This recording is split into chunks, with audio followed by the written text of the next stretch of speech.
Welcome to Critical Q&A for the last Q&A show of 2024. Number 479, if anybody's keeping track. Hey, everybody. So here we are live. I've got all my notes ready for my show with Tony and everything, and wrapping up the year. Counting my blessings, trying to keep, optimistic and keep some hope alive and keep some optimism alive as we're rolling forward into a very uncertain 2025 and what we're going to be, dealing or facing or whatever.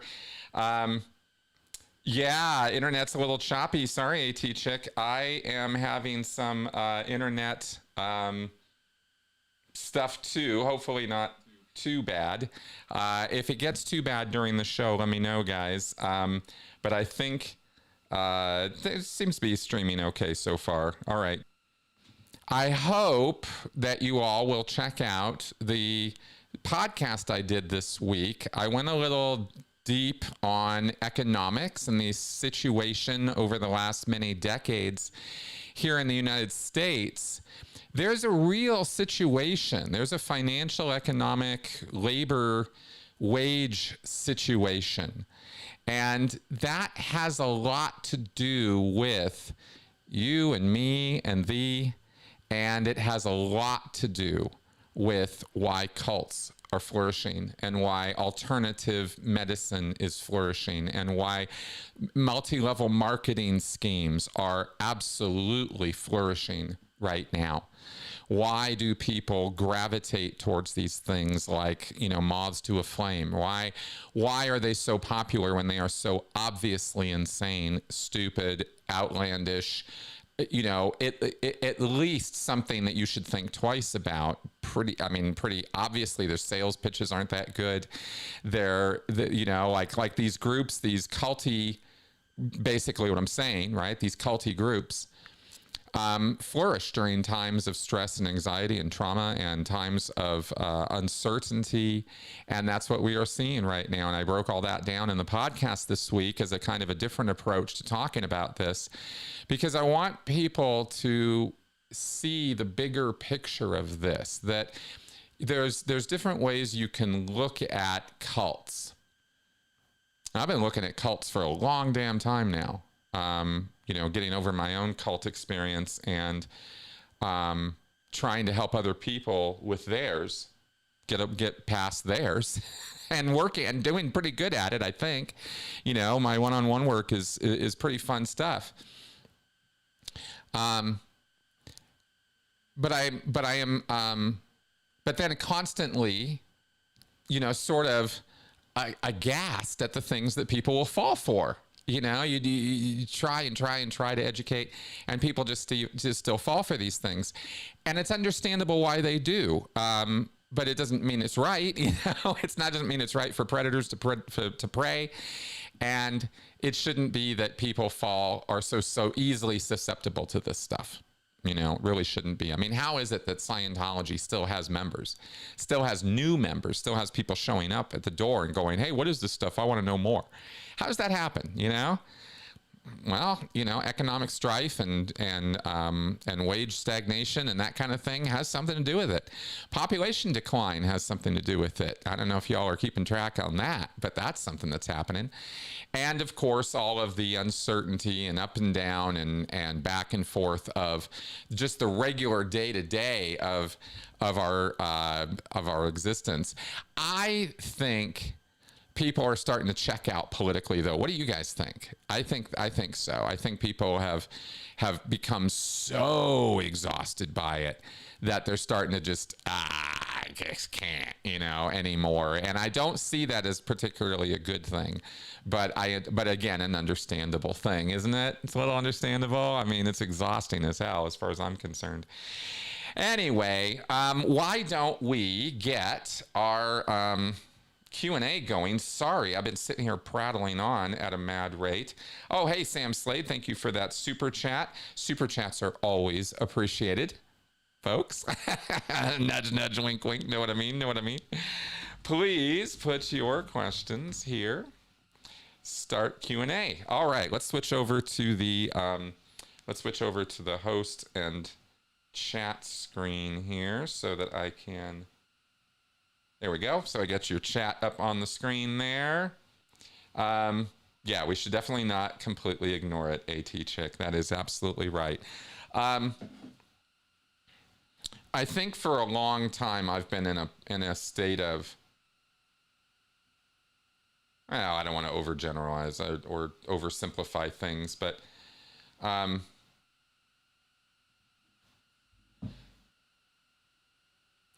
think for so many years I got sucked into the same rabbit hole so many people get sucked into with politics. And you know you do. Don't even telling me that you don't, right? You know you do. That to get sucked into the politics of us versus them. We are horrible at that. Politics is a spectator sport in the United States. You know, I'll own it. I'll own it. You know, I went too far with that in some ways, but it's the easiest way, isn't it, to deal with political discourse, to deal with talking about politics and ideology and the different problems or the different viewpoints of it, right? It's easy. It's just the easiest way to do it. My side, your side, blah. My side good, your side bad. Blah. So easy. So easy. So easy to not engage in any truthful conversation of any kind, because it's just so easy to just hate on you and think we're great, right? Hate that stuff. So I think that's what I'm a little bit sick and tired of, you know, within myself. I think I've become a little sick and tired of myself being oppositional that way. So I think it's time for a change, right? And as I said, I think the change I'm trying to bring is maybe lift the conversation a little bit more here.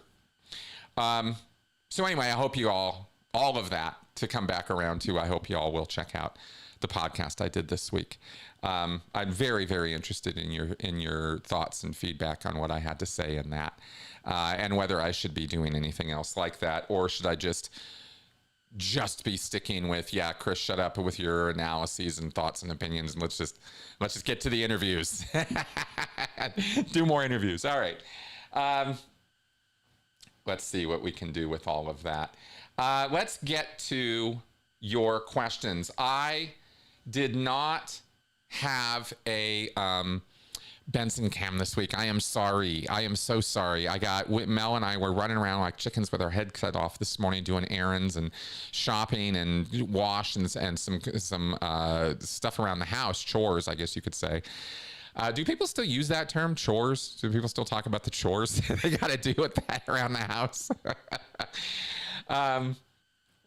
Anyway, I did not. I totally dropped the ball on getting some Benson cam for y'all for this week. So if you want, I can show you some Benson cam from a while ago that might be new for you. So if you want that, I can throw that in there. Because, you know, some Benson might be better than no Benson, but you all let me know. We can throw that up later. Let's go ahead and get on with your questions here. Red Pill 3000 asks, what happens to someone's records when they leave Scientology? Does the organization keep them? Where are they stored? Great question, Red Pill. And let me tell you all about it, because they keep everything most of the time.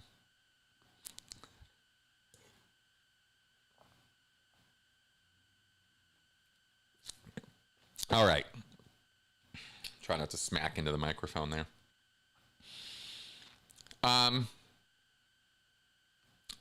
We have talked many times about the various records that people have in Scientology. To quickly summarize, there is a pre-clear folder, or folders. There's a set of them.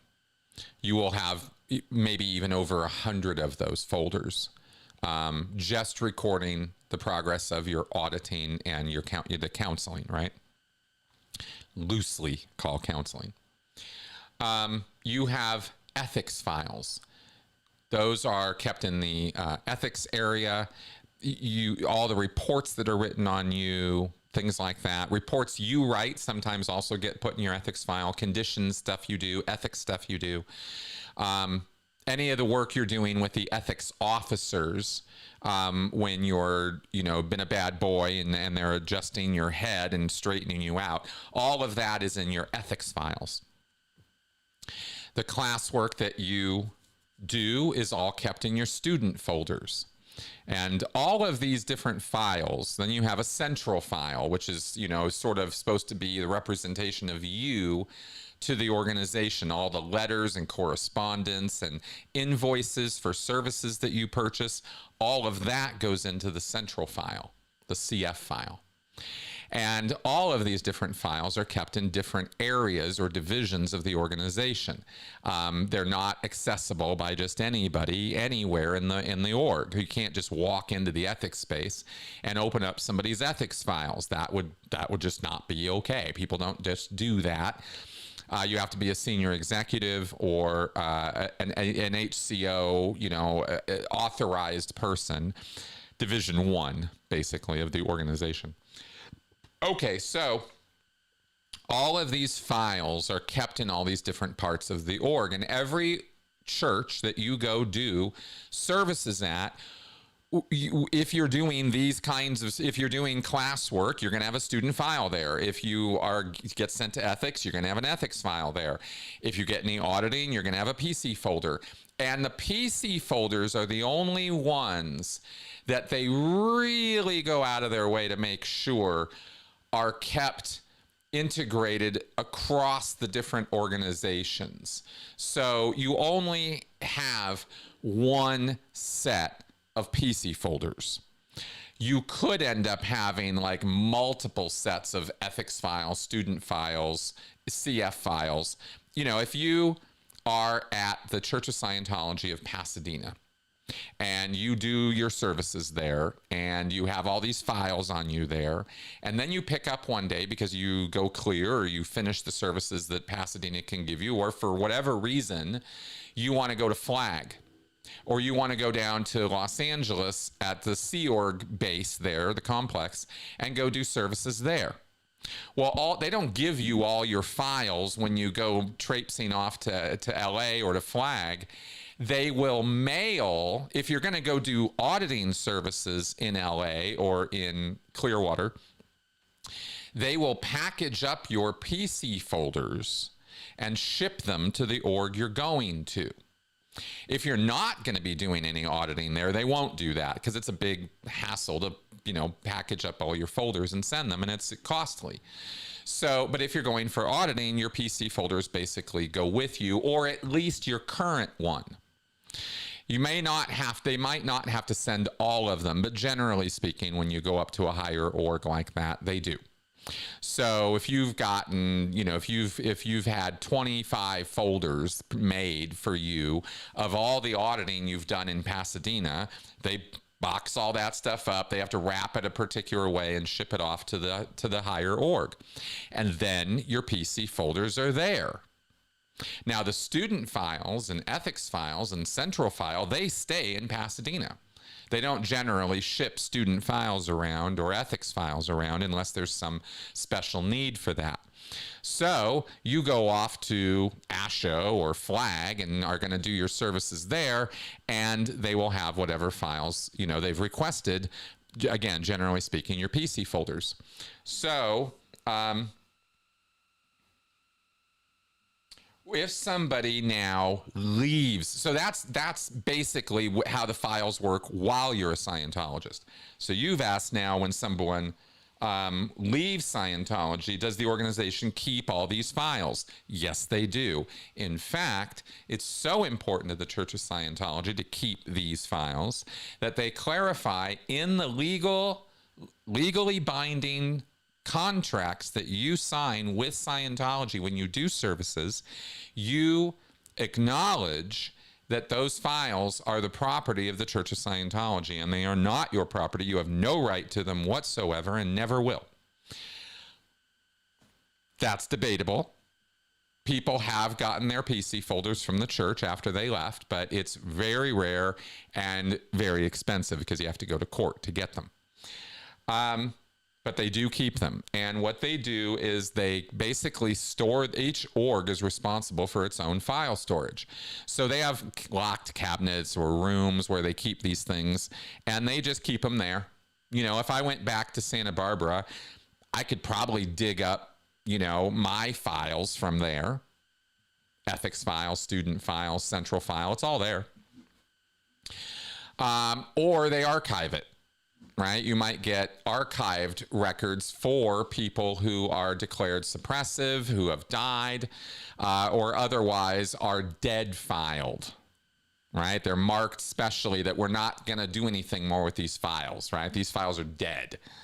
That's dead filed. And if you know, become a legal liability to the church, if you get declared suppressive, if, you know, you're otherwise persona non grata, then you are dead filed. And that's where, you know, they've marked your files as somebody who, you know, don't write letters to this person, don't call this person. They're dead to us, right?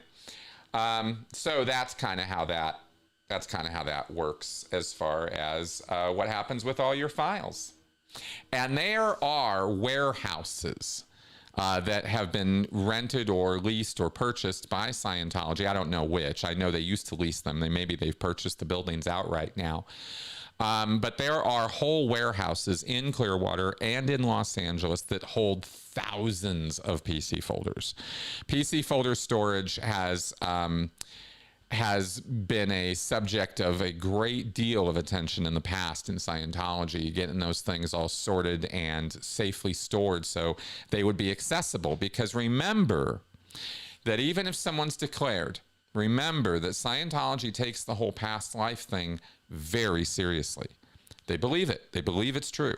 So they believe you are coming back and that those files will be valuable to your future spiritual progress. So, so they keep the storage of these things. You know, they put some good money into that. So, you know, and the funny thing is that they'd be able to digitize all this stuff and put it all on one CD if they wanted to. You know what I mean? Like they could store this stuff so easily, but they don't. They asked to all be written down anachronistically because that's what Hubbard said to do.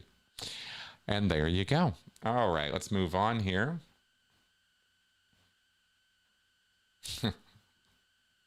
Young Matador, should we extend our sympathies to the Church of Scientology parishioners who have to pretend it's New Year's during the end-of-year video hosted by Captain Dave? Oh, those poor Scientologists. Yeah, those events, boy. Don't really have a whole lot to say about that right now, I guess. But no, I'm not particularly extending them much sympathy. The poor slots, whatever, they can cope. X-Cyan, I liked your podcast about our American economic situation. Oh, good. So you watched it. Thank you. Good to see and recognize the outpoints, but what can we do as individuals in a positive way to get out of the situation we're in? Well, see, that's the thing. I linked to an article that gave some advice and direction in that regard because and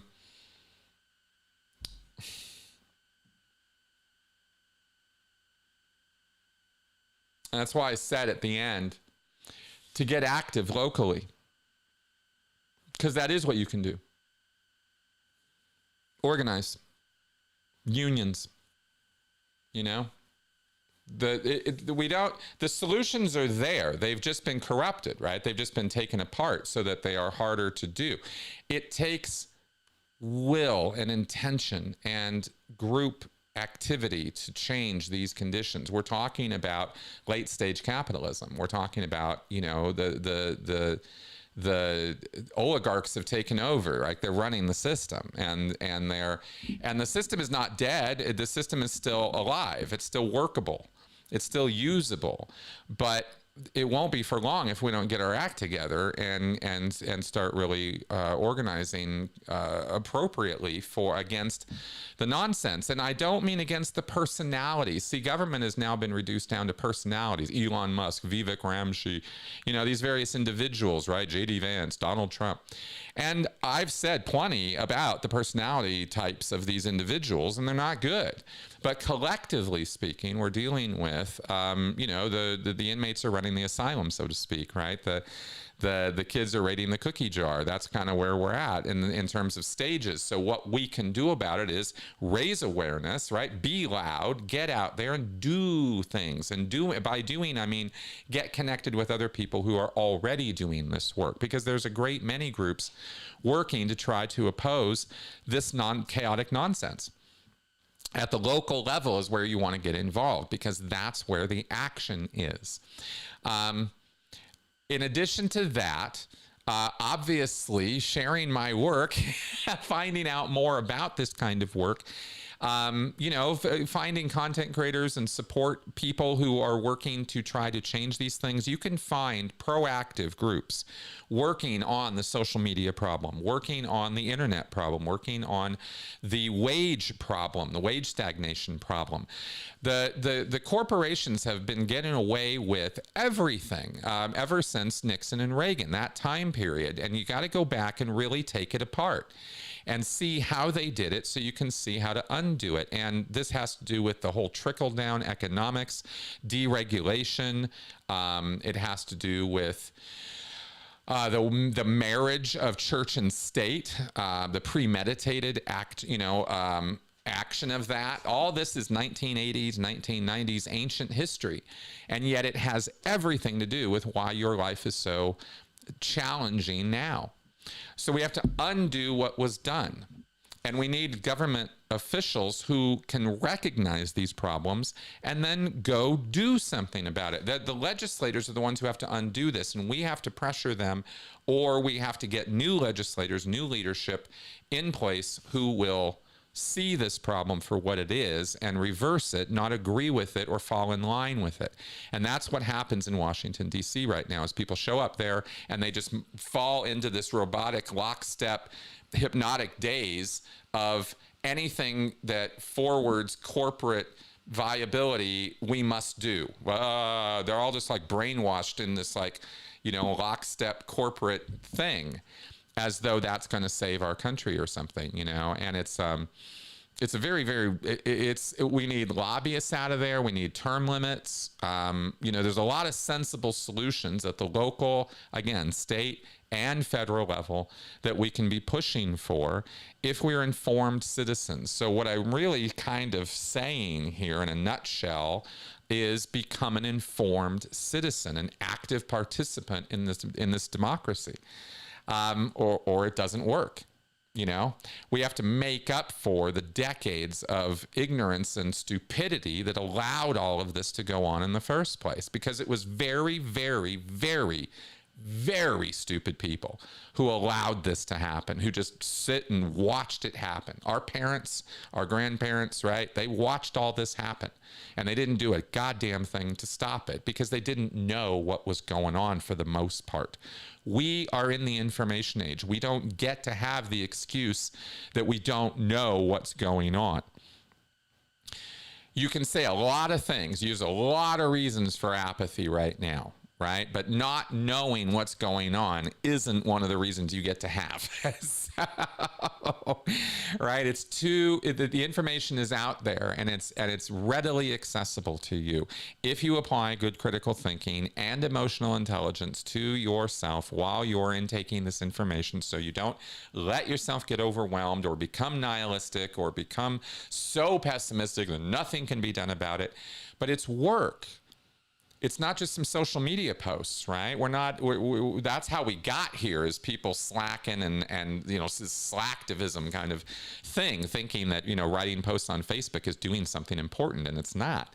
It's real world work. And also the other thing that I'll throw out amongst all this other political whatever that, that maybe you want to do and maybe you don't, is get out and meet your neighbors. And I can't say this enough. I am pushing myself in this, and I am going to keep saying this to all of you, because I really feel that at the end of the day, it is our lack of human connection that has caused all of the problems we are experiencing right now. As a broad, general, dumb it down to something really simple, well, there's something really, really simple and very true.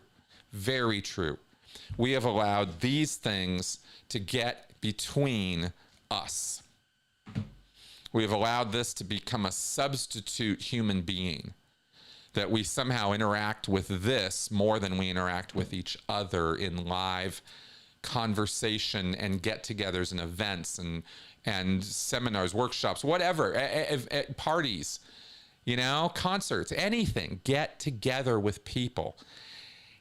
Work those social muscles, because I think that is the antidote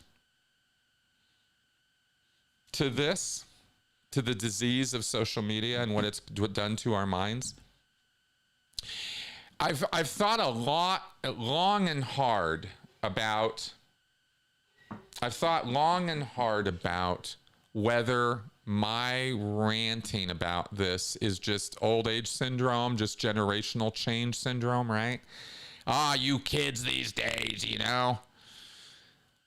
whether I'm supposed to just give over to the world and just, well, this is how it is and there's nothing I can, but I feel strongly that the social media thing was an inorganic, artificial, right, thing entered into our world by Mark Zuckerberg and by, these guys, Jack Dorsey and, Elon Musk and these various people who run these platforms. The world didn't used to be the way that it is. And it's okay that it go back on this one. On the social media thing, it's okay that we turn back the clock on this one and just reject it. Now, I've been reading and seeing that kids are doing that now. That young people are kids, I'm at 20-somethings, even 30-somethings are now starting to push back on social media and friending everybody and all that stuff that we got so obsessed with. If so, I am very, very hopeful that that is true. I'm hopeful that that's true, because we need a complete, sort of exorcism of that from our society. It has not been good for us. Anyway, there's a lot of other things we need to, but I wanted to just, I'll say those things. Yeah.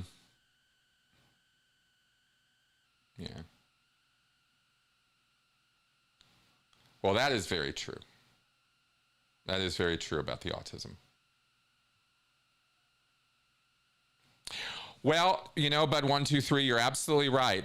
Term limits is a two-edged sword. I can see in the comments there, I can see that, right? You're not wrong, right? But I like Bernie. I'm not going to sit here and trash Bernie. I like Bernie, right? But Bernie's been in office longer than I've been alive. I've been alive for a long ass time. I mean, if he was going to get it done, he kind of would have gotten it done by now. You know what I mean? Like, he deserves to go have a life outside of that a little bit. There's a certain point where it's like, enough. And we need representation of new, fresh ideas in Congress. And we're not getting much of that, at least not as I see it. I see it as a highly dysfunctional place. I think term limits, and I think kicking lobbyists out of Congress completely, like just literally getting rid of the entire profession of lobbyists. They just need to be gone. Period. It's a total black and white thing. None. Not some, none. Right? If your job is getting paid to go convince legislators to do something, no, you're fired. Legislators need teams of researchers and staff who know what they're doing, who can inform the legislator about the legislation that they're going to be voting on. That's what they need. And they really don't need a whole lot else than that. They need a team to keep in touch with their people, with their base, right? With the people they represent, so they know what their base actually wants for real. They need a team to inform their voters, their base, about what they're doing, which we have. We have congressional offices, and they have newsletters and emails and ways of and they do meetings and press conferences and stuff. That's all well in hand. That's there. The mechanisms are there for all that. But we need people who are there to get that job done, not spending half to 3/4 of their time working on re-election, right? It's an attitude adjustment that I'm suggesting, and it's a big one. It's a huge one. It's one I don't know if I can, if it could be pulled off or not. But my take is, yeah, term limits and no lobbyists, period. No gifts, period. If you're in office, you just don't get a gift. Nobody gets to give you anything. Nothing. It stops at the door. Nothing. No money, no gifts, no extravagant, nothing. No vacations, no trips anywhere. We're not paying for your airfare anywhere. All of it is on the government dime, right? When you're holding the job as a government official, the government pays for everything you need. Period. End of story. I mean, I think these are things we all pretty much agree with already. So how come we can't manifest that, right? How come we can't make that happen? Why is it that we have corruption built into our system, right? How has it gotten that bad? Because we were all asleep at the wheel watching it happen, and we thought nothing could be done about it, basically. So anyway, my take 100%, right? These are opinions.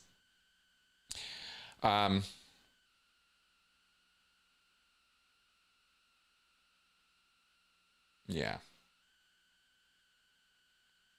Yeah, exactly. You got to give up your positions every few years.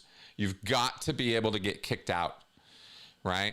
And the incumbent problem is a social problem. I mean, the incumbents have the advantage.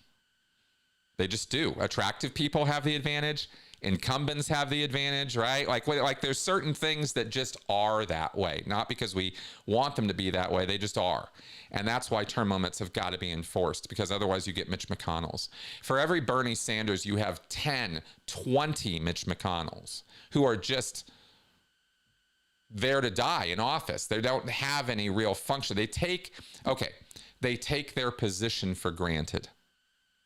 No politician should ever be in a position where they're taking their job for granted. That's the attitude shift I'm suggesting. It's, like I said, it's a big one.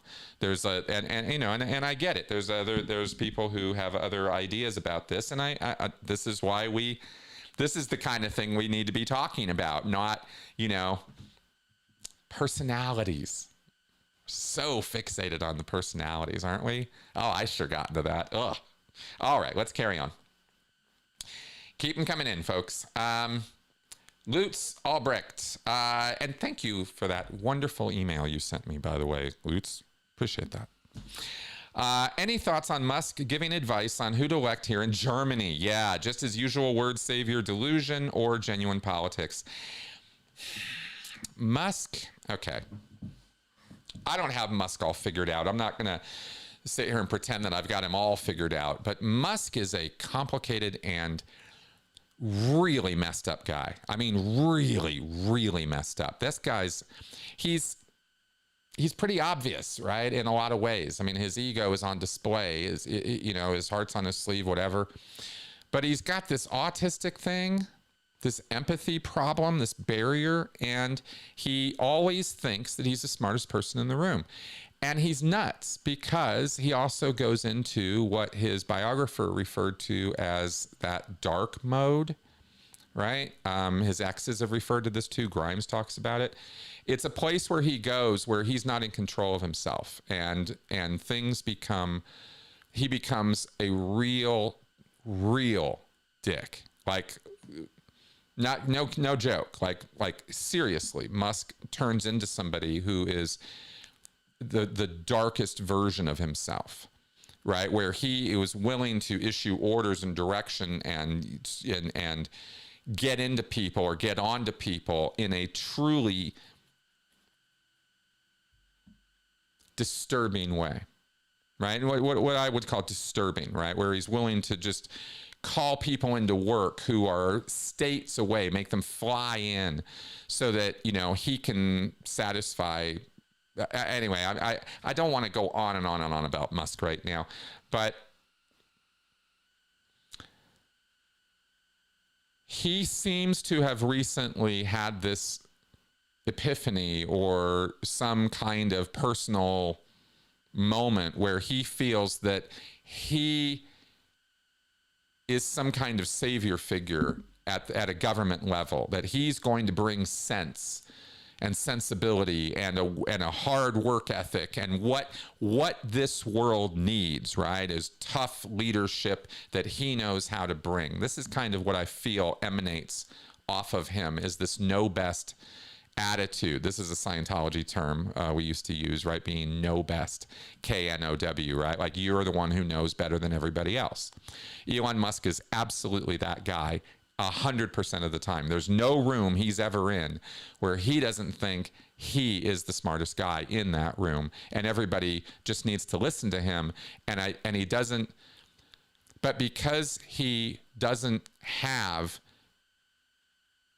a suitable or acceptable level of empathy and understanding for what other people experience in their lives, he doesn't have the ability to connect with other people the way that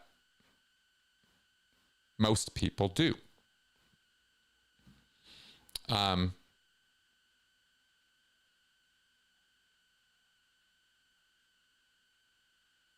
And this causes him a great deal of confusion in dealing with other people. And his confusion can lead very quickly to temper tantrums and to, you know, negative emotional reactions, right? This is why it's assured. It is a complete guaranteed outcome that he is going to break off from, and in a probably violently angry way, he is going to upset all of the apple carts that he's currently trying to direct, right? If you imagine that he is somebody who's standing at a focal point of, you know, German government, US government, UK government, like he's now thinking he's this government guy, and he's going to come in and fix things with the way that he goes about fixing things, right? And he's not aware of his own shortcomings or he's certainly not aware of his human shortcomings. Elon Musk is not a person who concentrates a lot of attention on what he got wrong. At least as I understand it. And if I'm wrong about any of the things that I'm saying today about him or my suppositions about him, please feel free to correct me with the facts, because I do want to learn and know more about this man. But what I see him as is someone who is a sort of a juggernaut of an ego personality. And he just rolls right over people. And he doesn't care to think twice about it, because his mission is always more important to him than any individual or person. And he has a real hard time caring about people. He knows he should, but he doesn't. So this creates a lot of conflict for him, I'm sure. But regardless of whatever psychoanalysis of him, he is definitely playing in playgrounds or in sandboxes that he doesn't really understand.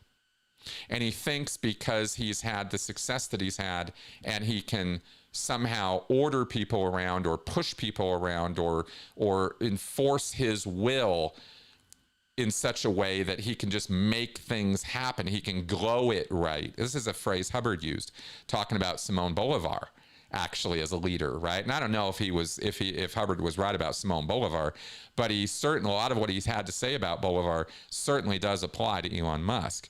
Musk is not someone who understands people. He understands things, and he understands some things at a very deep level, but he doesn't get people.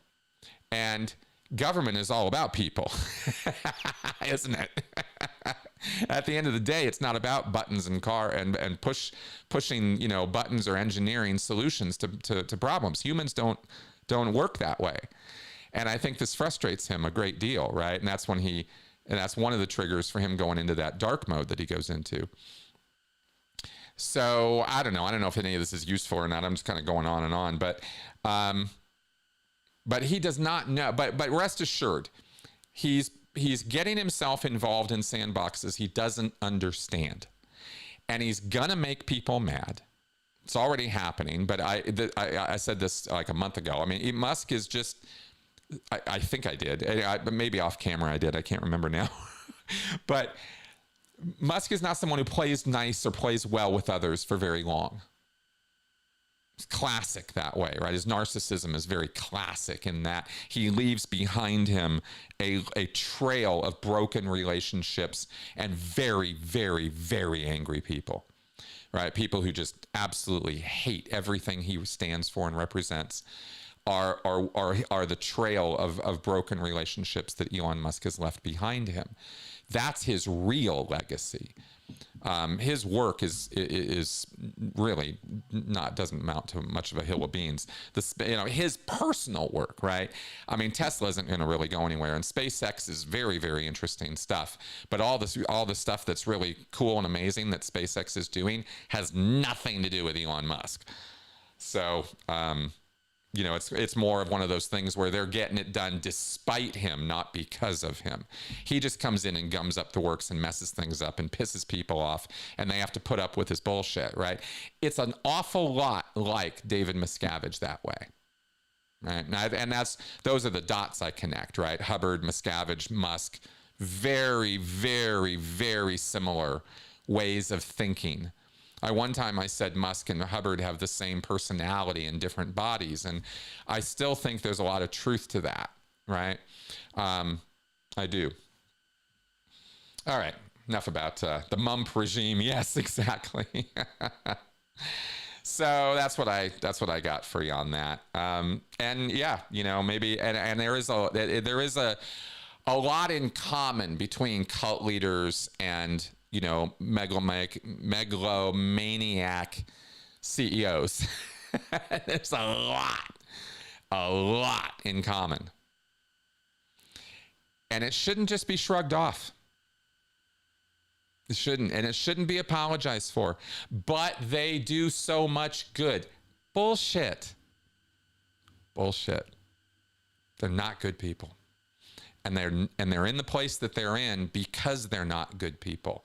The only people who get to the positions that Elon Musk is in are bad people, as you and I would think about them. And the thing is that in order to justify that existence and in order for people to continue to put up with it, they have to separate the morals of the person, right, and the position. They have to think about it in a different way, in a different, through a different lens, because otherwise they won't be able to live with the reality that we're living in. That a lot of predatory, psychotic megalomaniacs are in charge of our society. Yeah, it's like that, and that's the stage of history we're in right now, right? And so we gotta deal with that. We gotta cope with it. It's not, we didn't choose this. We didn't individually want this or make this happen, but it's the lottery results that we got, right? That's what we got. So we got to deal with it. And I think for my part, being more honest about that situation and who these people are and what they're really about is important to me. That's the part I want to highlight about these people, is that they're madmen, and they really are. And they wouldn't be able to hold down a regular job at McDonald's, right? And I throw that out there, of course, immediately, infantilizing, every McDonald's worker, but that's not really my point. It was more of, they can't deal with, okay, actually, let's raise up McDonald's for a second, right? They can't deal with taking orders. They can't deal with people yelling and screaming at them. They can't deal with a fast-paced environment that they are not in control of. They can't deal with being berated or being treated as just another person, right? This is what a McDonald's job is. This is what a customer service job is. This is any kind of customer service. We all know. I've been there, you've been there, even in all my years in the cult, I was there. And we know what that life is like. And we know what it is to struggle like that, right? And it's a whole different world there. All right. Lots of thoughts. I'll stop. Exion. Should we believe the outrageous statements of leaders, be they cult leaders or otherwise, or is it just meant to incite turmoil and should be ignored? This is a great question, because it's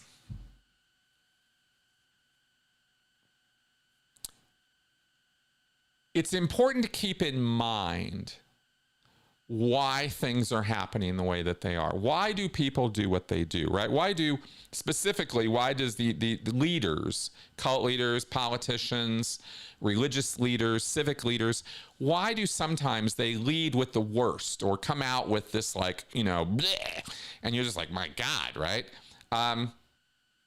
What's up with that, right? Should we be reacting to that? No, you shouldn't. You absolutely should not be.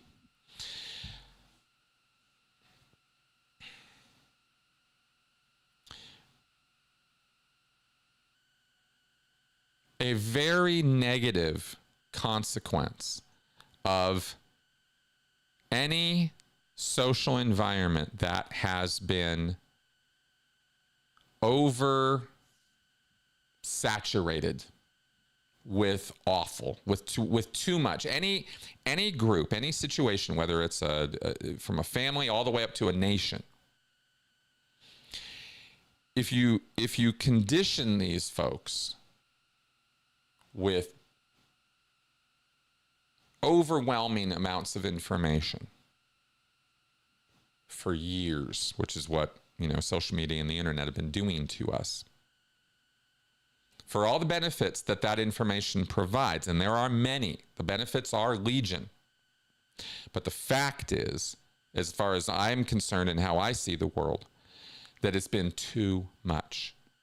Too much information, too much data, bad news, good news, whatever news, relationships, social media connections, it's just too much for the human brain to deal with. And so we overload. And what happens when we overload? We start pushing back against things. We start resisting more. No, I don't want any more. I don't want any more. But we don't live in that world where we get to say, I don't want any more. We're still hit with it, right? Because we're conditioned to have to doom scroll and, keep up and know what's going on and not being out of the loop and all of those things, right? So we're so push-pull. It's a double bind, right? It's like this, you must have all of this. You must consume all this information. You must process all of this information. But I can't. And you get this emotional turmoil that results from that. And this is all subconscious. I'm not even saying this is all a conscious level process. I think this is what drives an awful lot of people's feelings of unease, anxiety, depression, and they don't quite know why. Or they're pointing fingers at this and that, but it doesn't really fully satisfy. It doesn't feel like there's something else wrong. There's something going on. I don't know. I just don't like it, and I don't feel good, and I don't like things. That kind of, I think this is feeding that and has been for decades. So that being the case, I'm answering your question by saying that when in such an environment, the way the information evolves is it becomes more and more incendiary in order to get any attention at all. Pretty simple concept, right? In order to be heard, you have to be the most outrageous one in the room. In order to get the clicks, right? We've created from this whole social media thing, attention economy, where your attention is literally monetized. So having your attention is valuable. And if I'm a politician or a social leader or somebody who needs your attention, then I've got to say things that are going to get your attention, which means they have to be outrageous in proportion to how many people I'm trying to reach and how much noise there is that I'm trying to drown out with my own noise. I got to be louder. I got to be more obnoxious. I got to be more terrifying. I have to be more fear-based, because most of our attention economy is based in fear. If it bleeds, it leads, right? This is classic journalism, but I'm not just talking about news media, right? Social media, video work. I mean, why do I not have more on my channel? Because I don't do this. I'm not going to give you a bunch of clickbaity bullshit in my channel. But there's tons and tons and tons of people who are more than happy to do that, right? In and outside of the cult space, because that's what's needed to get more attention in this attention economy. And that's really, as far as I'm concerned, that's the answer to your question is they're just, throwing stuff out there so they get attention. Remember how, you can almost see this progression in a way over the last 8-10 years, if you look, and if you go back a couple decades, you'll really see what I mean. Remember, I'm pretty sure a lot of my audience is going to remember Vice President Dan Quayle.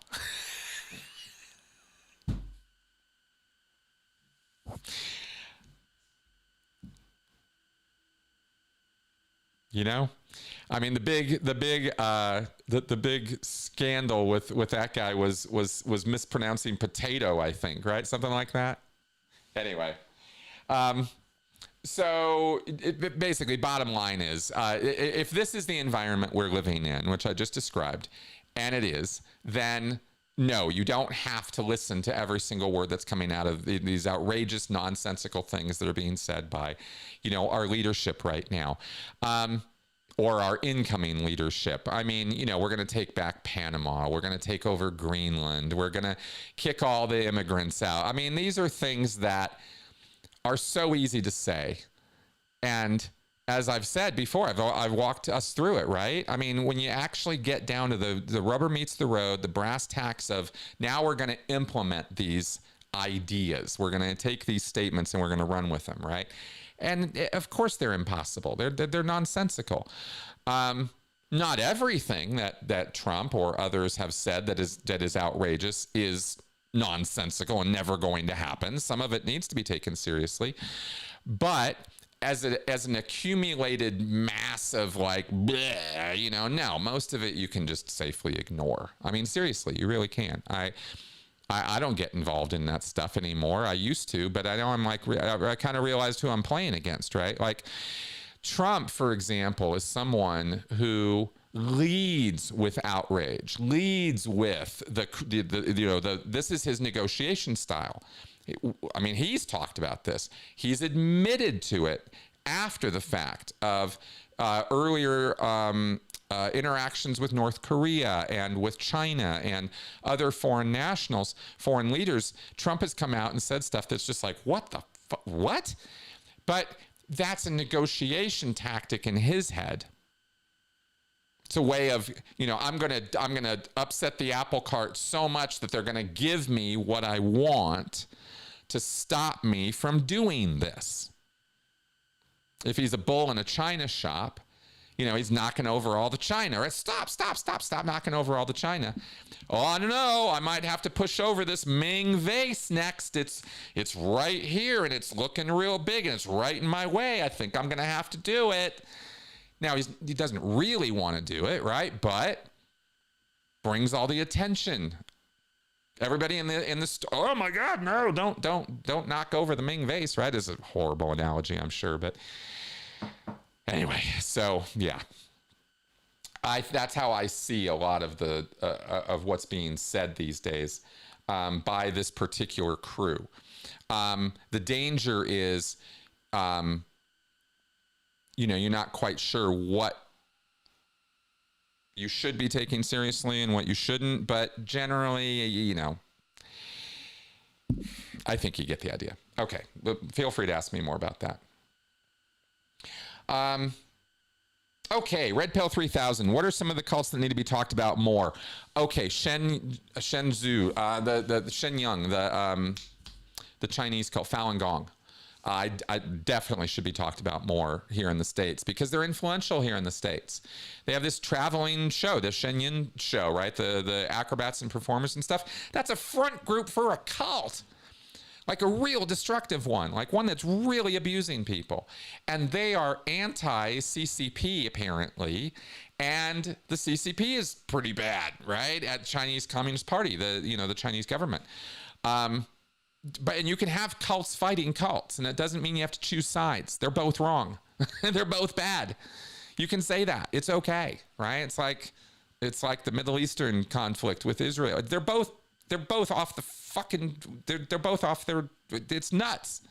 The entire thing is insane, Well, so is Falun Gong and the Chinese CCP. They're both ludicrous. There's a group, MEK, in Iran, is a terrorist cult that is anti-Iranian theocracy.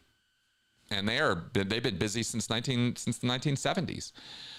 Trying to fight back against the Iranian theocracy and nonsense that goes on over there. But they're a cult, full-on cult, right? Give up your possessions, us versus them. You're with us or against us.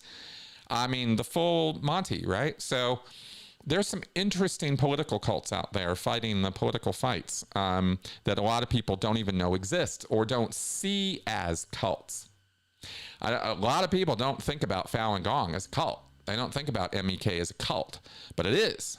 And all the models apply, right? Bite model and bounded choice models and all the ones you want to bring in, they're all there. Really interesting stuff, and stuff I wish I had more time to really go in on and talk about in more detail. God, it just feels like I have so little time and so much I want to tell you guys about. But I got to go learn about all that stuff too. I mean, I know that much about Falun Gong, but that's pretty much where my knowledge stops. I want to go deeper on that stuff myself.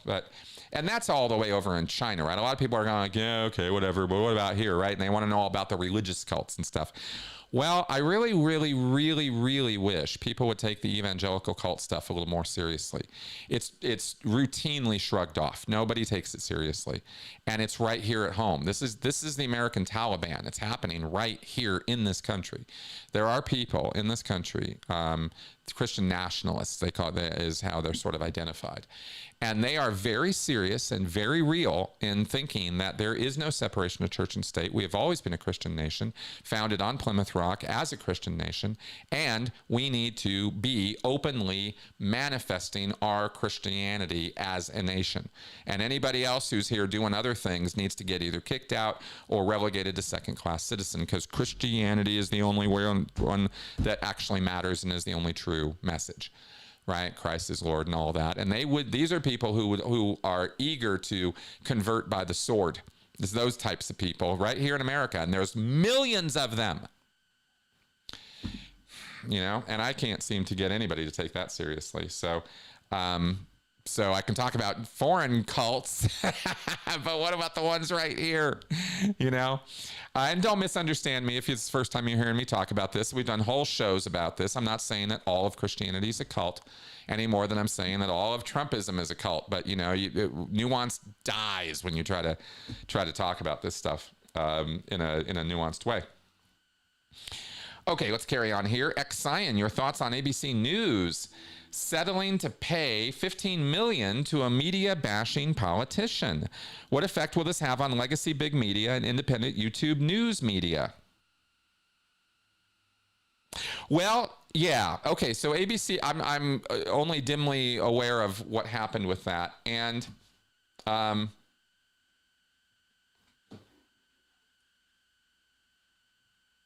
yeah, Lutz, there's a lot of reporting on this stuff, but not a lot being done about it is sort of was my point about that.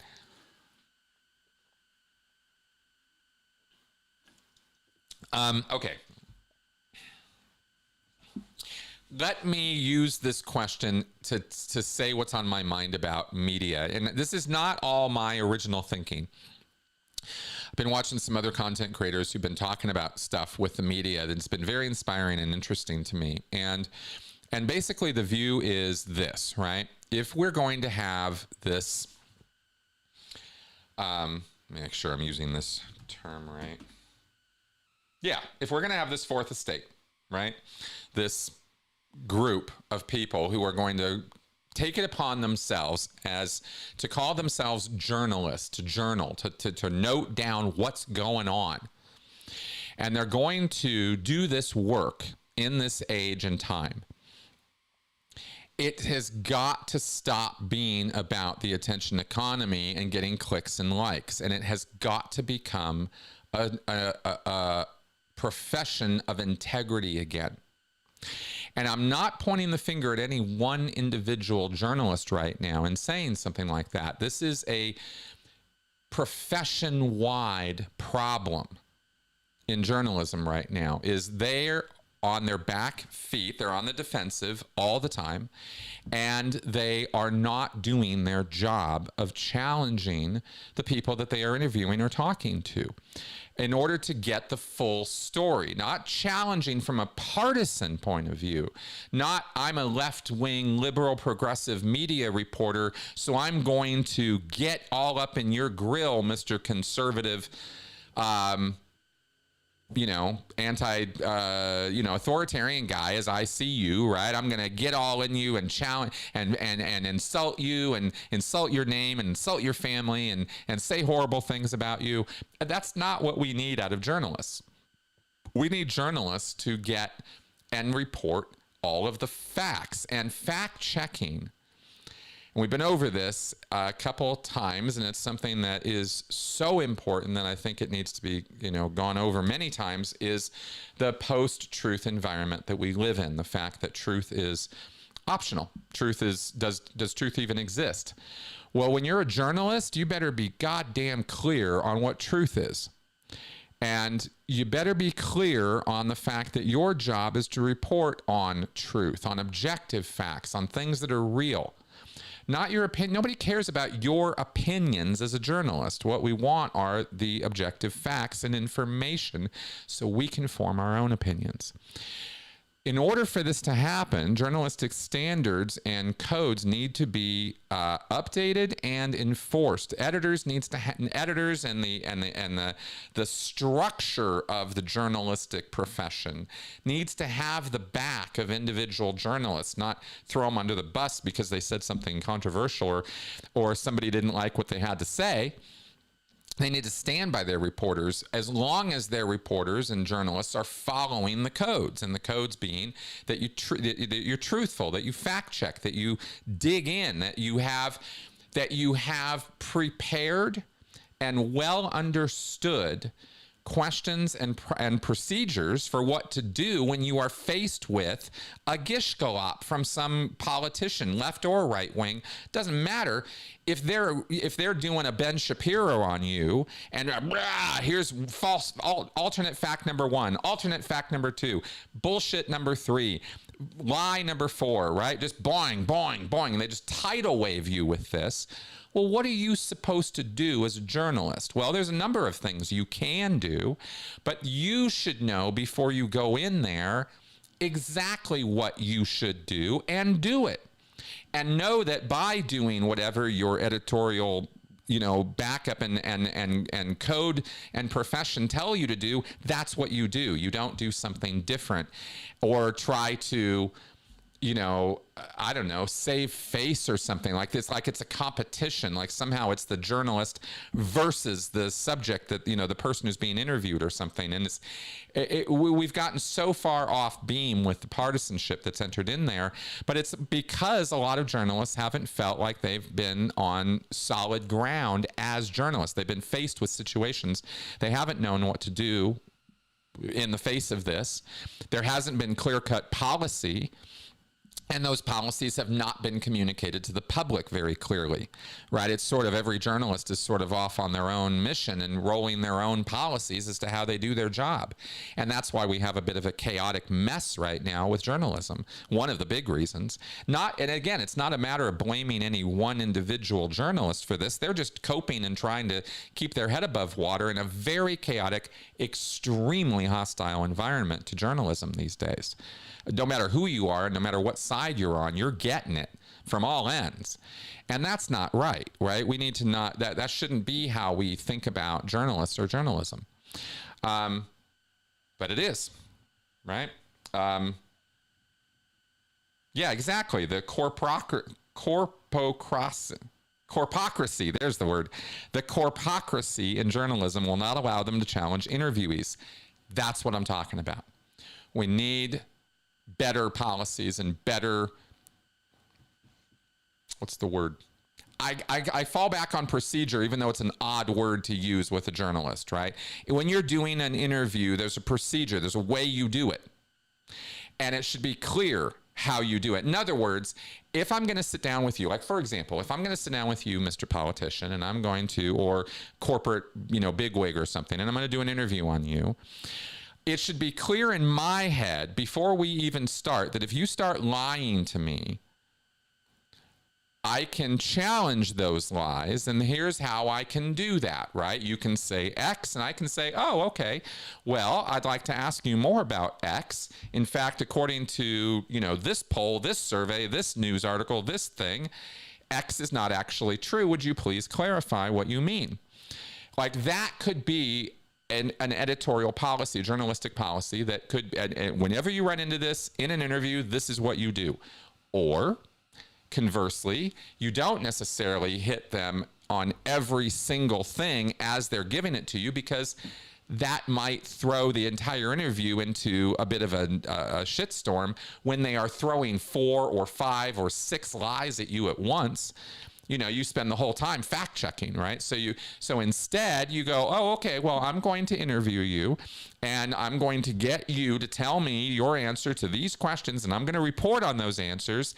But in my reporting, I'm also going to spend time fact checking your ass and showing why it is that fact A and fact B and fact C that you said were facts are in fact not facts at all and have nothing to do with reality. And that's going to be what my final report looks like, whether it's in writing or whether it's, verbal, right? I'll interview you, and if you, dump 20 lies on me, I'm going to triage out the 3 most important ones, or the 3 core ones to your arguments, and those are the ones I'm going to fact check and take apart in the second part of my interview where you're not there, right? That might be a way of dealing with that phenomenon of post-truth, gish-galop, disinformation dumping. Right? If that's what you're going to do for me to me as a journalist while I'm interviewing you, my editorial policy is to listen and maybe question a couple things, but okay. And then I'm going to go report the facts, against what you had to say. And there we go. And if that was the standard of reporting and everybody was doing that, we're good, right? It's getting everybody back in lockstep on this stuff and operating with integrity and with objective fairness.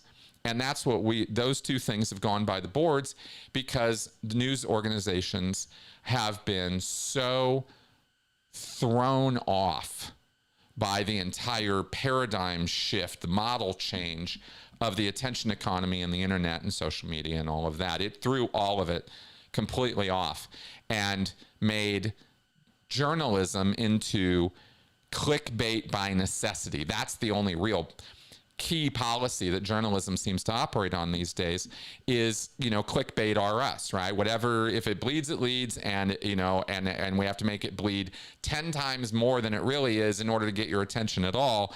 Okay, they're part of that problem, and they need to be responsible for being part of that problem and solving that part of the problem that they helped create, journalism, I mean. by getting their shit together and doing their job, and stop footsying around with disinformation and nonsense, right? They are part of the traffic. They're part of the post-truth environment. They've helped create it, and it's their job to help uncreate that. And I don't think that there's a single person, unfortunately, right now who's running any of these media platforms who has that clear in their head, because they're so short-sighted that the job of, the integrity of the profession has withered on the vine, so to speak, right? And that needs to be fixed. Those are the problems as I see it there. So when you have a news organization settling with some, media bashing politician, that's just more capitulation. That's just ABC News not having a backbone, right? Now, again, I'm speaking in general terms because I don't know exactly what this case is. I just saw some random headline. But it would be, in the picture I've painted here, this would be a continuation of that same problem, right? Of not sticking by and holding to journalistic standards and integrity. So there we go. All right.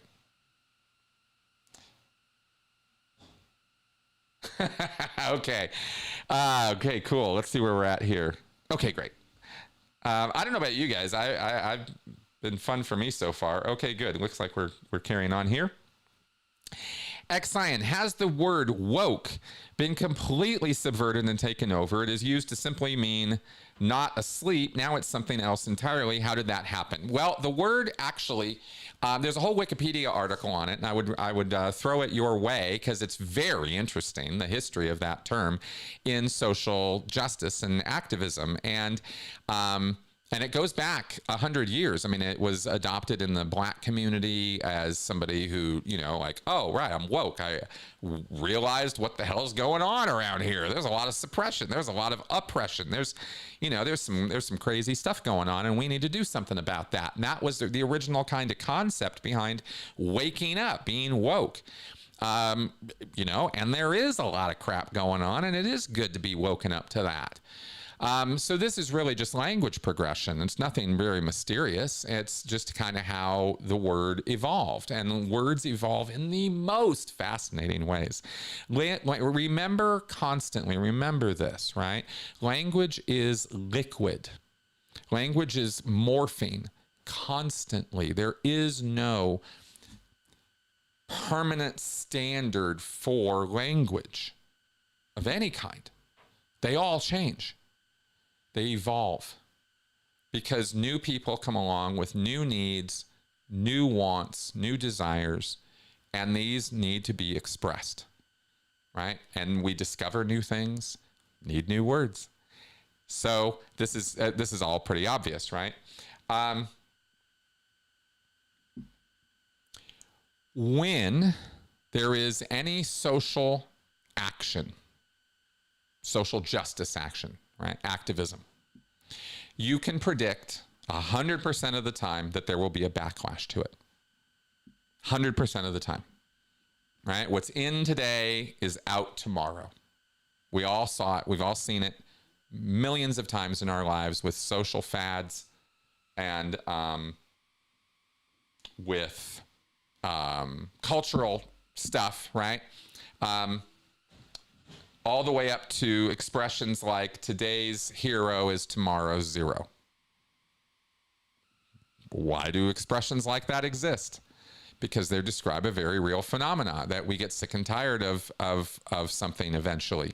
No matter what it is. If something comes along and takes a big chunk of society's attention for a period of time, you can count on the fact that within a year or two, that position is going to reverse. Hamilton. Everybody was gaga over Hamilton. They couldn't shut up about Hamilton. It was everywhere. Now, not only do people not talk about Hamilton, but you will find groups of people deriding it, hating on it, thinking it was the worst thing ever. Now, I don't have a position on it one way or the other. I never saw it. I want to, but I just never got around to it. So I don't have an opinion on it one way or the other. I never got overtaken by the Hamilton hysteria, right? But y'all remember, I mean, it was everywhere. Today's hero, tomorrow's zero, right? It comes and it goes. And this has to do with this question because being woke, right, social justice, and the inequities of our system have been something that people have been waking up to in various ways over the last couple decades. And, you know, and young people are fun. I have said that, you know, there is nothing more dangerous to the world at large than a young person who thinks he's saving it. And of course, I'm self-referencing there because I was a young person who thought he was saving the world at one point. And what was I doing? I was hurting people. I was abusing people in the name of help, right? And I was absolutely 100% convinced, 100%, 110%, that I was on the side of right. There was no talking to me. There was no convincing me otherwise, right? So I have a little bit of a personal experience with, you know, being all in on a thing. And that's what young people do. They go all in on stuff, right? And that's fine. That's how you learn. Right? And in a way, that's how society runs, and we need that because you get all that energy and push in, you know, in these directions. And being woke was one of the things over the last few years that really took off with young people and with you know, whole generations of folks catching on to that. Older folks had other reasons for catching on to that, and that there's a complicated, very complicated, even economic conversation to be had, which I didn't go anywhere near when I did my show on Saturday because it wasn't really directly related to the cult stuff. But there's economic sort of downstream repercussion stuff from the things we were talking about with wage stagnation that have hit the top 10% of our society and have caused some of them to go woke in very weird, interesting political, ideological ways. You ever hear about those Karens and people like that, right? It's sort of a sampling of a little bit of that. It's an interesting thing. It's a very interesting thing. Oh my God. Jimmy Carter just died? Oh no. Okay, let me finish this answer and make a note about that. Anyway, yeah. So woke came in big and hard, right? And Black Lives Matter. Remember summer 2020? You know, you throw a little bit of oppression into a social powder keg, and things just blow up. And that's what happened in summer 2020. And we all lost our minds a little bit. And you remember I was speaking out against those riots and social activism nonsense. I thought all that was crazy. And that kind of thing is what gave wokeism an awful lot of negative reputation, right, at that time, and pushback. And that's where a lot of that pushback was coming from. And so we get that push-pull of society. I look at things that way. I look at fads and movements and things that take over for periods of time. And I always think, yeah, I wonder when this is going to, you know, run its course and what's going to happen as a result, right? And I've always said that your best indicator, the best thing to watch in our society to see the sort of advance prediction of what's coming is watch stand-up comedy. Because they're always in the front. They're always at the bleeding edge of this.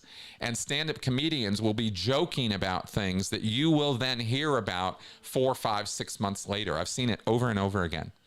SNL has done it, and individual stand-up comedians have done it. And right now, they're all joking about the last year or two-ish.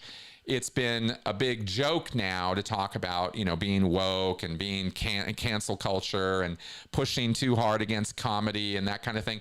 Now the comedians are openly like pushing back against that.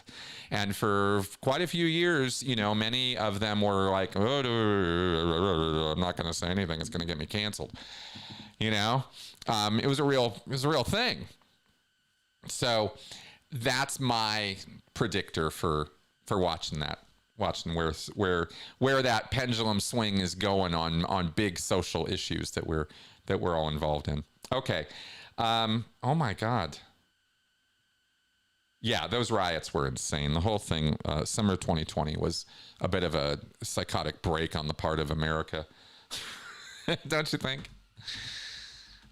I kind of do. All right, let's see what we got here. Yeah, dies at 100. Oh my God, he made it. He made it to 100.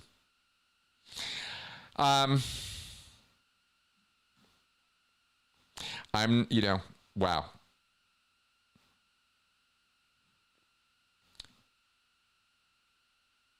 What I want to say about Jimmy Carter passing. Jimmy Carter was probably one of the best examples I'm aware of in a public figure, and I don't know the man obviously personally, never did. I don't know much about him personally, like as a person. What I saw of Jimmy Carter and experienced of him, I was too young when he was president to really have any memories that matter when it comes to his presidency.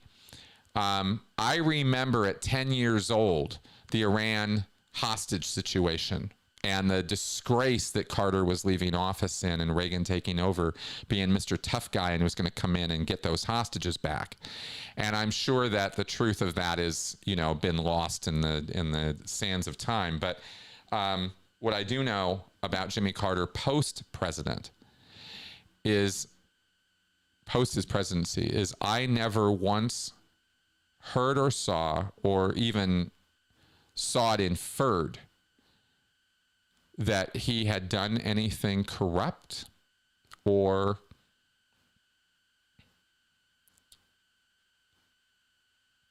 narcissistic, or megalomaniacal. He seemed to be an exception to the general rule we've had since Nixon that you have to be a fucking megalomaniac narcissist to want to be president, right? He seemed to be something different from that. And the work that he dedicated himself to, especially as you guys mentioned, with the Habitat for Humanity work. I mean, I watched him build houses as a 90s old man. For years, I saw him on social media posting pictures of building houses for people and doing that kind of humanitarian work. And, it was kind of like, I put him in the same, let me say this, I put Jimmy Carter in the same group of people, in the same category of humanity that I put people like Carl Sagan and Fred Rogers, Tom Hanks. Like there's a kind of person there who represents what is really and truly good in us. And they live that truth. And they never get caught out because they're not living a life. They're not living a life of lies and deception and shenanigans. They're just regular people who have a moral compass.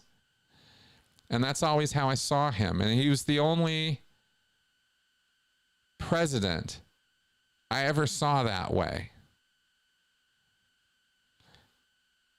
He's the guy who gave me hope that somebody like that could rise all the way to that office. Maybe it's sort of a naive attitude on my part. I'm sure it is. I'm sure there's things about Jimmy Carter I don't know. I'm sure there were things that he did that I'd find disagreeable if I, learned about it. But this is the legacy that he left, that I see, that I'm aware of, and that's my thoughts on him. Wow. I mean, we knew it was coming.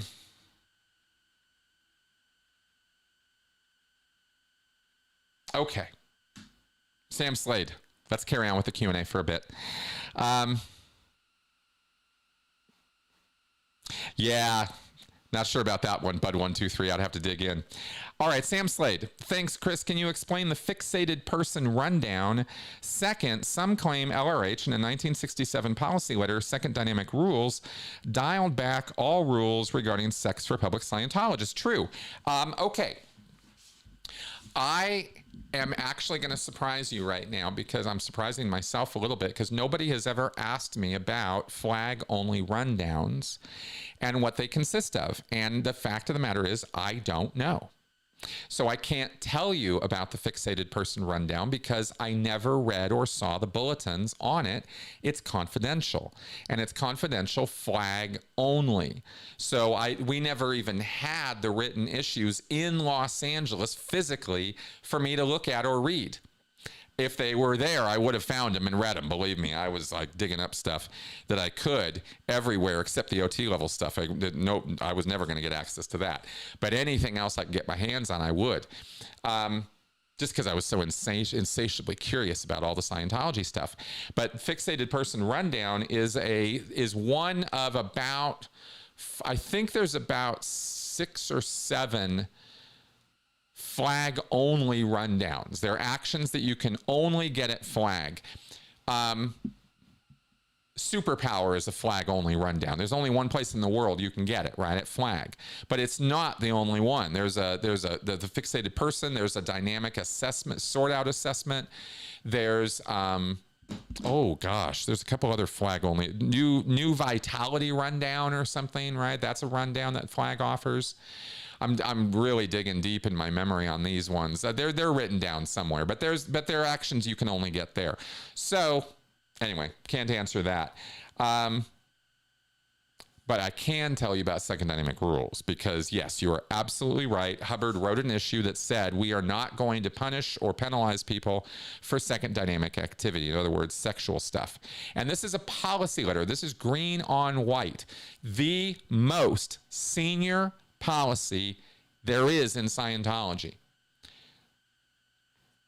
Senior to flag orders in the Sea Org, senior to any other issue type. Hubbard had about 50 different kinds of issues he would write, from executive directives to, secretarial to the executive directives, SecEDs, policy letters, bulletins, flag orders, Central Bureau orders, AIDS orders, CINI orders. I mean, there were so many different kinds of issues. Policy letters, Second Dynamic Rules that you refer to here, are the senior of all of this in the hierarchy of orders that Hubbard gave. So it should be the fact that in all of Scientology, you could not get in trouble for anything related to the second dynamic because that's what that policy letter says. And it's pretty much used as toilet paper in Scientology for as much as it's used. It's routinely and blatantly ignored. Blatantly ignored. And I would love to hear even one story, because I've never even heard of one person trying this, but I would love to hear if anybody ever tried to use that policy letter to tell an ethics officer to back the fuck off, right, when it came to some ethics nonsense or shenanigans having to do with masturbation or second dynamic, 2D flowing somebody, right, which means you're giving them fuck me eyes, right? Did anybody ever try to use this policy to back off the group from enforcing that? Because I knew about this policy letter for years in Scientology. And I went to the RPF in blatant disregard for this policy letter. And I ignored it too. And I sit here right now with absolutely no good explanation or reason why. Not one. I got nothing for you. I was an idiot. Straight up idiot for letting myself experience some of the punishment that I experienced as a Scientologist, given the fact that this policy letter exists. I know, right? It's hilarious. Okay. So, give you something there, Sam. And I'll try to find out about that fixated person rundown. Maybe email me about it or something. I'll see if I can dig something up on it. But I've never been able to find any of the issues on it. But I haven't really gone seriously looking. So yeah, let me check that out. All right, let us carry on here. Yes, X-Cyan. Do most people in a cult eventually wake up and leave, even hardcore members? I cannot tell you that most wake up. I can tell you that a lot of people wake up. I have read, I am not sure that this is true, but I have read that there are, for every Sea Org member right now, there are 4 or 5 ex-Sea Org members. So it would be true, if that's true, it would be true that there are more ex-SO than there are SO. And I believe that it would be true that there are more ex-Scientologists than there are Scientologists. The numbers are pretty clear in that direction. Even with Scientology, like we could prove that with Scientology, because they keep all those records. And they have all those central files folders. And the largest central files collection in the world is either Flag or ASHO. I'm told it was ASHO, but that doesn't really make sense. It should be Flag. But regardless, they got the largest, 750,000 to about 800,000 names. Every single person who's ever bought anything from Scientology, got an invoice, got a central file folder, 800,000 of them. That's how many Scientologists there have ever been, if you count buying a book as being a Scientologist. They never even cracked 1 million, right? According to the numbers that I had when I left. So if there's only 20, 30,000 Scientologists now, even if there's 100,000 Scientologists now, that means that for every Scientologist, if there were 100,000 of them, and that's twice as many as we think there are. But if there were, there would be 7 or 8 ex-Scientologists for every existing one, right? Kind of, is that the math? So, there you go. Okay, here we go. John O'Nolan, hey Chris, after all your interviews, are you a much better communicator? Well, I'll say I am. But I think that's up to you guys. I can't judge myself that way anymore. I don't know. You'll have to tell me. Seriously, I really don't know anymore. I've spent so much time introverted and reflecting on my ability to communicate and whether I do it right or wrong or good or bad, that I kind of ejected myself from my own self-critique, and I just kind of do the best I can in the moment. So you tell me. Seriously, that's my answer. I don't know. I think I have become a more empathetic person through interviewing people. I feel that is true, and empathy being what it is, I think that I get to get away with that. I was saying that.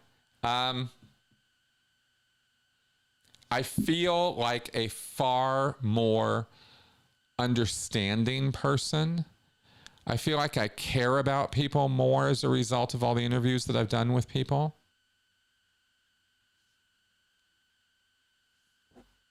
Yeah, I feel like that. Yeah, okay. End of trading. How long will it take Scientology to adopt AI tech? And what would a Scientology GPT chatbot be like? Great questions. It's going to take Scientology at least 10 years to pick up on AI. That's their lag, right? They're still using CDs and shit. I mean, they are, and fine, a lot of people are still using CDs, but I'm just saying it took them 10 to 20 years just to get onto CDs after they were got big. So yeah. And I have somebody put together a chat GPT bot of Scientology materials, policy letters and bulletins and stuff. And I got to play with that, and it's wrong a lot, but it wasn't wrong about everything. It was actually really interesting to see it originate answers about Scientology procedures, having all the Scientology procedures get, programmed into it. But it didn't have them sorted properly because it was combining things that sounded very reasonable, but were not Scientology. And when I asked it about how to do certain word clearing procedures or certain auditing procedures, it would kind of combine things. And it really showed me very clearly, how AI really works, and two, how convincing it sounds even when it is completely wrong. Learned a couple really interesting lessons playing with that ChatGPT bot for a while. It was really interesting to watch that. So you really have to be careful using those things, because you are not going to just, unless you are a subject matter expert already, getting your answers from AI is a fool's quest and really bad idea. Unless you already know it and you're just asking the AI to give you some script or some summary or something or some talking points about something, and you can fact check it yourself already, and that's where AI is kind of useful. At least for me, it has been. But I would never, ever rely on new facts or information that I don't know anything about. I would not rely on AI to be telling me anything about it, because it will be wrong in ways that are shockingly bad, given how sensible it sounds as an answer. If I ask that ChatGPT Scientology thing how to, do an ARC break assessment or something, right? Or how to use, how to do certain things on the e-meter, it was coming back with like laughably bad answers. But I could see where they were coming from, because it was taking information and synthesizing it and giving it to me. This is right, isn't it? And I'd be like, no, that's not how you do it. And I was literally trying to train it. Didn't have a lot of time to do that, and it would require, it was clear to me that it would require hours and hours and hours of work to train that bot in how to give right answers, right? You'd have to know all the answers already, and then you could train it so other people who don't know all the answers could get good answers from it. But man, you'd have to really, really, really work that thing for a while. Scientology is big, and it's all written down, and it's really complicated stuff. Really, if I'm being honest, those procedures can get pretty technical. They're laughably stupid procedures, but that doesn't mean that Hubbard didn't make them intricate and detailed, just like magical incantations, because actually that's what they are. And that's the big joke at the bottom of all of Scientology, is it's all a magical incantation. Anyway, okay, so that's what I can say about that and the trading. Hope that helps. Let's see here. Okay, X-Cyan, any New Year's plans, projects, goals, resolutions, etc.?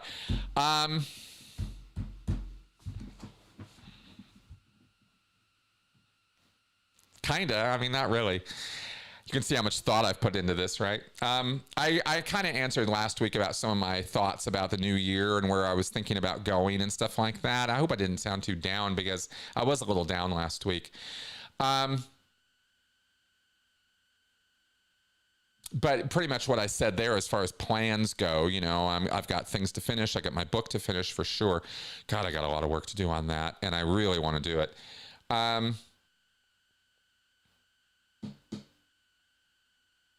Yeah, I think I'm just going to stick with what I said last week. I'm going to get my book done. I'm going to, keep the content coming. I want to get onto the cults and entertainment stuff. That's kind of what I want to do right now. It's actually a little bit more of a haphazard New Year's for me this year than it has been in a long time. I'll have to... X-Sign also asks, how's Melissa been doing? Can you tell we miss seeing her? I do, and I miss her seeing you guys too, actually. She's fine. She's doing fine. It's Benson's, she's we're having a friend over this afternoon. They're going to be watching 12 Monkeys. All right, John O'Nolan, do you think communication is the universal solvent?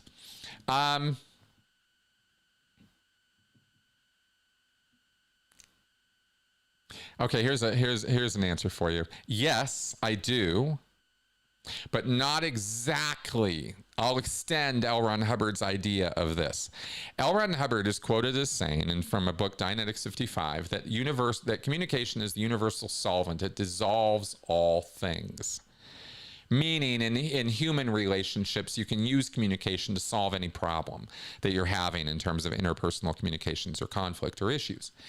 That's not true. Right? Communication will not solve all problems. Sometimes shutting the hell up is the way to solve a problem, not talking about it. And sometimes communication can make things worse, right? You're trying to communicate to somebody who is so upset with you that they are just rejecting out of hand everything that you're saying. They're just noises at this point, and you are really seriously better off not communicating. Letting them chill, you need to chill, maybe the situation needs to chill, maybe it's just not, you just shouldn't be talking to that person at all, period. It happens. There are contexts for that where that's very, very true.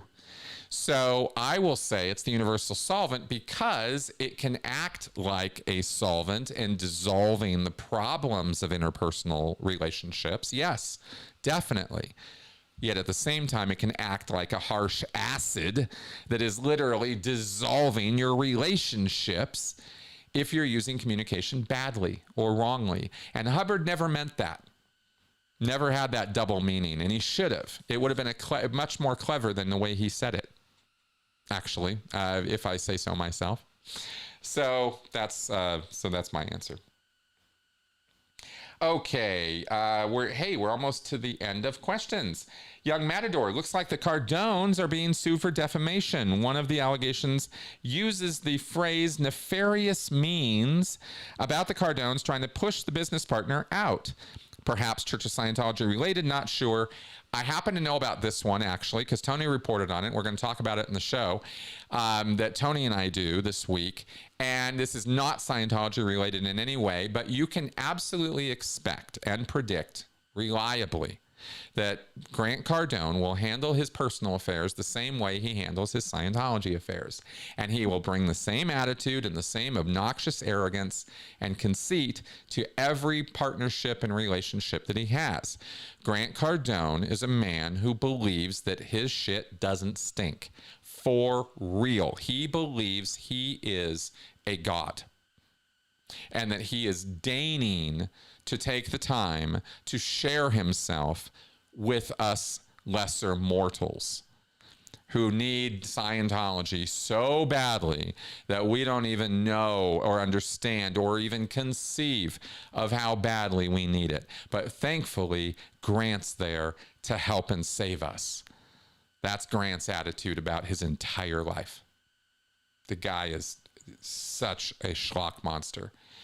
And he is so far up his own asshole on that, right? I mean, I don't usually like to talk about people that way, but Grant Cardone is just such a monster. The guy is just such a complete Miscavige clone, right? If you took David Miscavige and Tom Cruise and shoved them together and then put real estate on the brain, that's Grant Cardone. I mean, he's just, there's nothing original or new or interesting or different about the guy. He is a walking, talking cliche. So, and it's just, he opens his mouth and L. Ron Hubbard comes out, or David Miscavige comes out, or Tom Cruise comes out. That's Grant Cardone. So it's predictable, in other words, that he's going to break up or have broken business partnerships and relationships all over the place. Because Scientologists are really bad at relationships. They're horrible at them. Again, the arrogance and the conceit that they bring, it's just so destructive. All right, Debbie M., any word on how Mike Rinder is doing? I do not. I do not have any new word or update on that, so I'm sorry. Jew Martins. Hey, Chris, did you see that you are at Scientology's Rogues Gallery as a media threat? I heard something about that. Yeah, I was a little surprised, to be honest with you, that my name came up at all in that regard at this point. So I was actually happy to hear about that. That was good news to me. I will totally take status on being in Scientology's Rogues Gallery. I hope one day to aspire to get into the Mormon Rogues Gallery and the JW Rogues Gallery as well. I have plans, in those directions. I really, really do. Just takes me fucking forever to get to stuff. If I could just, get a project and just go and just get it done, But it's hard. It's hard for me to do that. Get it done eventually. Okay. Ham it to pay gain. Oh, no, wait a minute. Ham it up again. Ham it up again. All right. In your research, are there any cults in America currently that need our attention most urgently? Yeah, the evangelical one. I'm telling you, this is not an idle threat. I'm really not joking around about this. The Christian nationalists in this country are gaining massive degrees of political power right now. Power you don't want them to have. They've been working on this for decades. They gotta appreciate the long game here. Scientology is nothing compared to the Christian nationalists. Nothing. Right? These people are dangerous. They want to upend the entire apple cart of the American experiment. They want a theocracy here, and they are getting it. That's what I'm trying to say, is they're getting it. In a couple more generations, this is going to be a Christian theocracy, right? Much less the authoritarian post-truth populist nonsense that's going on right now that is merrily leading us down that path. Right? This Project 2025 stuff, the Christian nationalist stuff, the Heritage Foundation stuff, this is not a joke. And I'm not kidding about it, right? I've tried every emotion there is to talk about this. I've been angry about it. I've been this about it, that about it. But it's a very real threat to our entire way of life here in this country. These are not rational people. They are overtaken by their Christian beliefs. They have taken those beliefs to a level of extremity that is hard to understand unless you see it up close and in your face, right? Which I have. And I've spoken with former members of these groups, right? Clint Haycock, most especially, Dr. Haycock, on my shows. And we are entering a phase now where these are the people in charge. They're in charge. They're not just like sitting in pews praying for, reform. They're in Washington making it happen. A cult, a full-on cult is doing that to our country right now. And I feel like Sisyphus in so many ways with this. That's how I feel. I don't feel like there's any national recognition of this problem as the problem that it truly is. Right? Televangelists are just the loudmouthed extreme end of this nonsense. They're just the grifters grifting on this whole thing. There is a base of people who are really all in on this whole Christian nationalism thing. So anyway, don't know how else to say that anymore, but just say that, so I will. But the religious fanatics, Mike Johnson is a perfect example of exactly what I'm talking about. He's the embodiment of what I'm talking about. Mike Johnson, the current leader of the House of Representatives, majority leader, right? I mean, the man is just nuts. He's completely irrationally nuts. And the troubling part about this, the thing that is truly disturbing, is there are people who don't even believe in this, but get on board with it anyway for their own personal aggrandizement. A man named Ryan Waters is the current education head in Oklahoma State. And that man is pushing Trump Bibles into every classroom in Oklahoma, demanding that, not just saying it like on some blog. He's actually making that happen. because he's jumped fully on board the whole MAGA train of the religious crusade side of the MAGA train. And if you don't know about this, then it's something you should find out about, because it's a very real thing, and it's something I have spent an awful lot of time talking about. But in the partisan divide of, you know, Trump good or Trump bad, people don't hear anything beyond that. And that's what's been so incredibly frustrating for me, trying to warn about this from my position as somebody who understands cults. And I go, look, there's an awful lot of Americans on this cult train right now, and they don't know what the hell they're talking about or doing. They don't understand what they're actually trying to make reality. An American theocracy would be a disaster of international proportions. Can you imagine a return to the Crusades with the American military leading the charge? I want you to think about that for a second, because that sounds insane right now, right? Right? It should. I hope it sounds insane. But that's a future that these kind of folks envision. Mike Johnson would be 100% on board with that in his heart of hearts, right? Incremental generational change is how you get there. It's not all at once. It's not a headline and then it's gone. The headlines that come and go, those are the stories that never mattered in the first place. And we go, argh! And we fail to see the longer term. This is why I'm constantly going on about short attention span theater with social media and how it's conditioned us to think in short term. Right now, immediate response. And you get played. You get played like from people like Donald Trump, as we talked about today, right? Where he'll lead with the most awful, the most attention grabbing, the most incendiary, and then all your attention is on that. And the longer term stuff just keeps going behind the scenes. Journalism's not reporting on it because they're too flat-footed and off base and in their own woes to see or want to report on bigger picture stuff, right? Longer term stuff. And our entire economy has built itself up around this short attention span. TikToks, YouTubes, shorts, you know, Instagrams, like short. I want it now or it's not worth anything to me.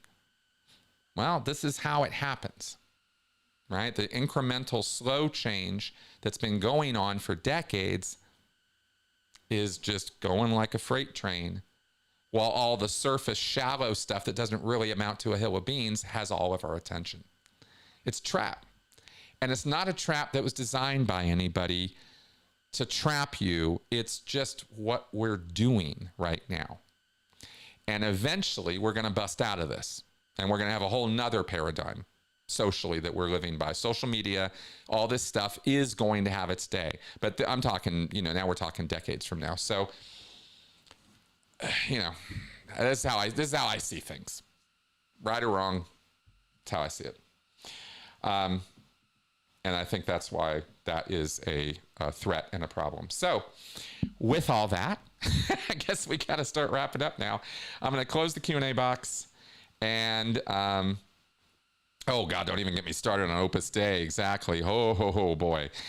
So, okay, guys, let's go ahead and wrap up the show. I got to get on with recording with Tony, and we've been at it for a couple hours now. I thanks for sticking with me, asking me all the questions you asked, giving me all the support you give. I really love the love, and I am so happy y'all are here to just kind of hear me ramble on about all this stuff and share my opinions and views on stuff. I just love the opportunity. So I'll see you guys next week. Have a great New Year's. Let's bring in 2025 and let's have some hope and let's see what happens. All right, guys. Bye-bye.